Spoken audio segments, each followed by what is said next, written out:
Сайн байна уу? Ашигтай шүдний нүүр амны хэмж таван юм байна. Эрүүл мэндийн зөвлөгөөний цагаар та бүхэндээ оны тухай бичсэн зөвлөгөө хүргэе.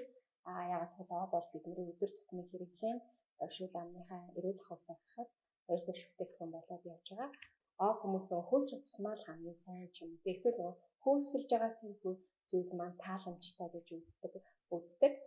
Тэгтэл одоо хөөсрөлтний тэр процесс үүсгэж байгаа бодис маань шүдийг хамгаалахад ямар нэгэн нөлөө байдаггүй.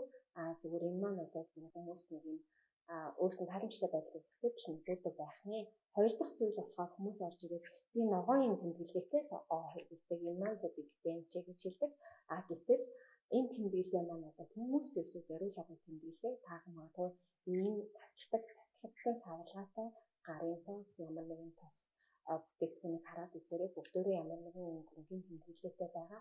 Энэ маань энэгээр савлгааг таслаараа гэсэн тасалж машин зориулсан тэмдэглэл байдаг. Энийг 10 гаруй жилийн өмнө одоо бас нэг мэргэжил найзтайгаа хамтаа ингээд мэдээлэл хүргэдэг байсан ч гэсэн одоо ч гэсэн энэ мэдээлэлүүд явж байгаа нь энийг ашиглаад маркетинг аягүй хүчтэй явж байгаа юм мэдээлэл байх.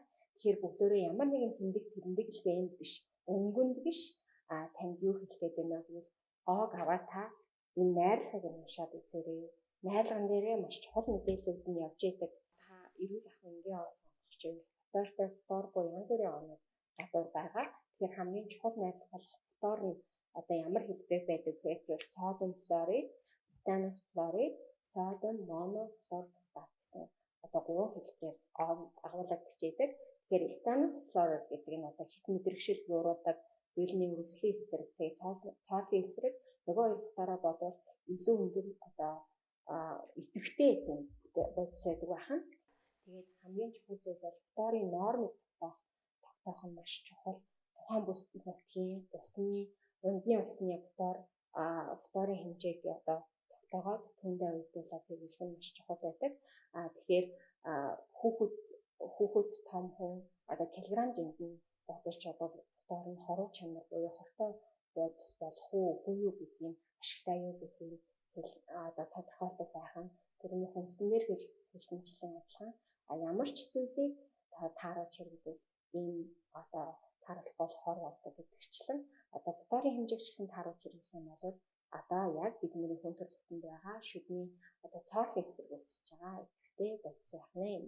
Тэгэхээр хүүхэд 6 нас хүртэл хүүхдүүдэд 500 ppm энгийн одоо юм эрүүл ахуйтай хүмүүс онцгой анхаарах шаардлага хүмүүстэй 500 ppm 6-аас дээш насныханд болохоор 1300 ppm тэгээд насны хүрэгчдэд 1300-аас 1500 ppm одоо фторын агуулмжийг зөвлөдөг байх нь тэгэхээр 2800 ppm гэдэг маш өндөр одоо фторын агуулмжтай зөвхөн хэмжээний хяналтандаа 10-аас дээш үеийн цааралтай маш их эрс залдагдсан хүмүүс хэмжээ хяналт зөвлөгөөний доор хэрэгэлдэг байх нь хортой гэдэг нь яах вэ гэхээр хүмүүсийн жижиг талианы хэмжээтэй оог дотор байгаа тэр одоо 1000 ppm 350 ppm танд одоо хоруу чанар үүсэхгүй.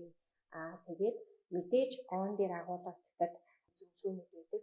Брэндээс шалтгаалаад 6 насны хүүхдийн эцэгхийн анхаарал даруйгаа ирсэн залгихаас сэргийлэх хэрэгтэй гэх мэтчлэн одоо үйлдвэрлэгч тухайн он дотор байгаа фторынхаа анхааруулгыг өгсөн байдаг. Тэр заавал зөвлөгөөг авах нь чухал.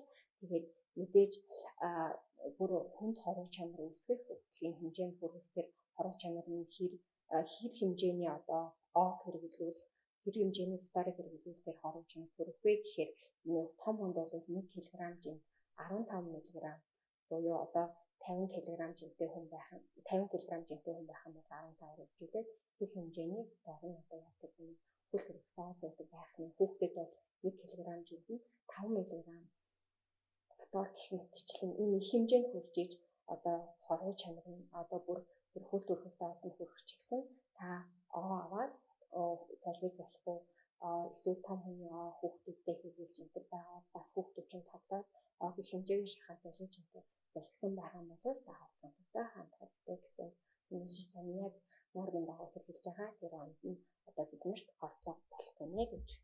Дэлхийн нийтийн үндэс 0.7-аас 1.5 мг литр фтор үндэс усанд нь агуулгад хичээвэл энэ бол дэлхийн нийтийн стандарт уснасаа хангалттай фторыг хүний бие махбод авч ийн гэж үздэг.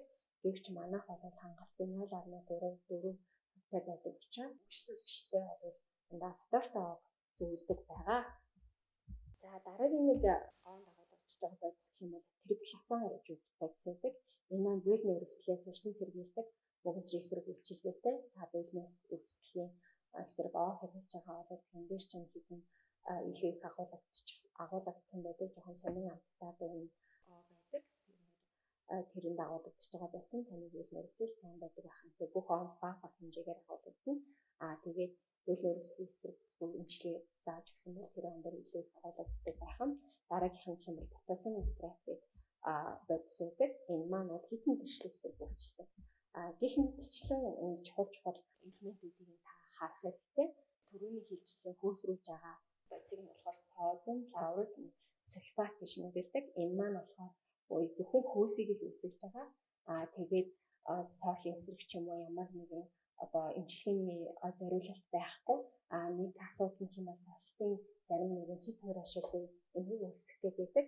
Тэгэхээр хан хуурайшдаг энгийн чипээс састын шарахтай хүмүүс зарим хүмүүс нь хөөсөлдөг ооныг биш хөөсөлдөггүй содиум, лаурид, сульфатгүй оо гэхийг зөвлөдөг. Энэ бол эмчилгээний эмчийн зөвлөгөөний дагуу хэрэглэгддэг гэсэн.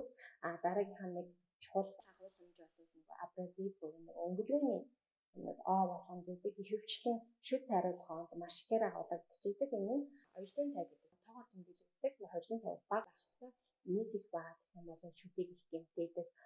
Маш их янз бүрийн цайруулга өндөр цайруулна гэсэн оноо дотор бол энэ ихээр агуулгадж байх юм бол та 250-аас их байх юм бол өдөр тутмын хэрэглээндээ хэрэглэхгүй байхад анхаарах хэрэгтэй. Това бол шүдний палан зурах гэмтээ гэсэн аюулууд байдаг бахан. Тэгээд бактерийн эсрэг склидол, холоор гисэдийн гэх мэтчлэн найрлагууд бол тухайн байгалийн гаралтай оонууд болон үлгэр оонууд дээр байдаг.